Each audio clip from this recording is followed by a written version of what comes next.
Skin is this? Thick. And we know because? Excellent. We've got an epidermis with a dermis here. From about here across is what layer? And then? And then? Hypodermis. What's this? Thank you. Right here. Eccrine sweat gland. Exactly. What's this right here? A duct from the sweat gland heading on up. All right? Okay. So, clearly when we're talking about skin, we've got to memorize some terms here. The strata.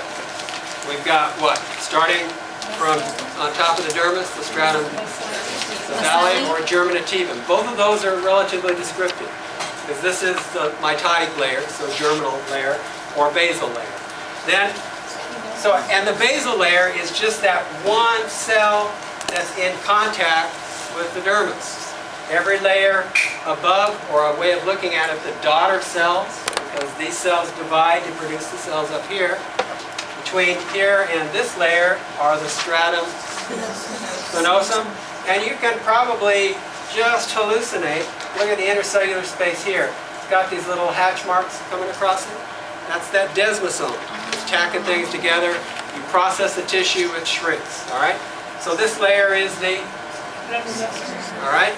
And then we've got a lucidum. Sometimes you don't always see it. And then above is the stratum corneum. And sometimes portions of the corneum is sloughed off. All right. Here's an electron micrograph of stratum spinosum. So I want to trace the intercellular border between two keratinocytes. All right. And it would run just like this. All right. So you see how you have these little plasmalemmal blebs that interdigitate, and they're welded to one another with these desmosomes. All right. Here you can see the keratin filaments beginning to accumulate. What kind of skin? Thin. And so clearly you've got all of the same strata except for the lucidum. It's just everything is compacted, attenuated. So nicely, stratum basale, spinosum, granulosum, and you can see the thin corneum. This is also nice because it shows very clearly the distinction between the papillary layer of the dermis and the reticular layer. Look at these big old thick bundles of collagen fibers here. And notice that roughly right in here, it stops, and you have a much thinner layer. This would be the papillary layer, the reticular layer. Pigmented skin, thin skin, you can see the melanin deposit. And note, you've got melanin deposited, up in the stratum spinosum here. And nicely it sits right above that nucleus. Nice UV filter. Body's wonderful that way when you think about it. Just a diagram to show how those melanocytes stick these processes up here and deposit the melanosomes within the keratinocytes. This is a really bitchin' micrograph. Imagine taking skin off an animal and sticking it for a while in collagenase. So you're chewing up the collagen of the dermis. And you can literally peel the dermis away from the epidermis. Okay? Then you take that epidermis and lay it down. So what we're looking at is the surface that would have been in contact with the dermis. And then we stain for melanocytes. So you can see how they have territories, that they're supplying the keratinocytes in that territory. There's a spacey micrograph. Okay, what are we looking at here? Yeah, and we can just see the shaft. This dark line would be the medullary cortex, a little hard to see the cuticle. But what's clear is that you can see that the follicle is indeed an invagination of the overlying epidermis. And that's pretty clear. The other thing that you can see that's nice, the sebaceous glands here. Look at this puppy. The duct is dumping right into the follicle. Same song, not quite second verse because we're out of the plane of section here, dumping in there.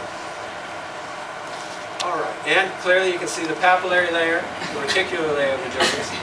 The erector pili muscle, I don't see it in this vision, in this image, but would insert on this fibrous sheath that surrounds this hylosebaceous unit. you don't have to keep that in mind, but clearly you're talking about a unit that consists of a follicle and the sebaceous glands that supply it. And that inserts up on the underside of the epidermis. Okay, from here up is what? Dermis. And from here down is? Hypodermis. Yeah, so it's clear that you can get sweat glands, you can get hair follicles that go all the way down into the hypodermis, right? So here we have a beautiful section of eccrine sweat gland. These lighter profiles would represent the secretory component. That's duct, duct, duct, duct. So this puppy is winding up here and out of the plane of view, which ultimately will empty out onto the epithelial or epidermal surface. Okay, respiratory tract. Clearly we're looking at what? Trachea. What are all these units right here? Yeah, fold. Big section fold. We can see folds in the hyaline cartilage. Okay. Kind of a. See if I can focus it. Nah, just out of focus to begin with. We've got the epithelial surface here, which we know is. This is just like math facts. At this point in the course, you guys have to have that memorized. You have to know where you find all the types of epithelium, where you find all the types of connective tissue. 2 times 2 is 4. Same song, second verse, all right? So we've got a ciliated pseudostratified epithelium, which is the respiratory epithelium, pretty much of the upper respiratory tract. We've got, what do you think this might be? I mean, admittedly, this is low power and not the best focus, but loosen up here. Let your imagination go. What might it be? It's not a connective tissue. It's a seromucous gland. Yeah, all right. So we've got one end of the C-shaped cartilage here and another end maybe here. This would have to be then the trachealis. And what do we have down here? Same song, second verse. Not all of your sections are going to show that. All right? Some sections may not show it, but if you see it, seromucous gland. Here I actually showed you this micrograph in lecture, so you can see the epithelium, get a nice shot of the cilia. This little dark line right here represent the basal bodies that give rise to the axoneme, the microtubular thing, that apparatus that supports and actually drives the cilia. So if you see that line, you can almost be sure that you're going to have cilia above it. Basement membrane, and we've got ducts of seromucous gland, perichondrium, hyaline cartilage.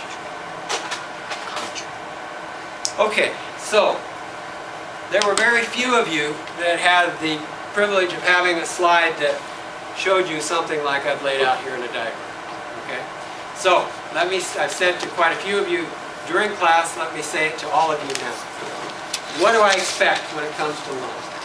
I expect that if there was a slide, that you should be able to tell me that it was lung tissue.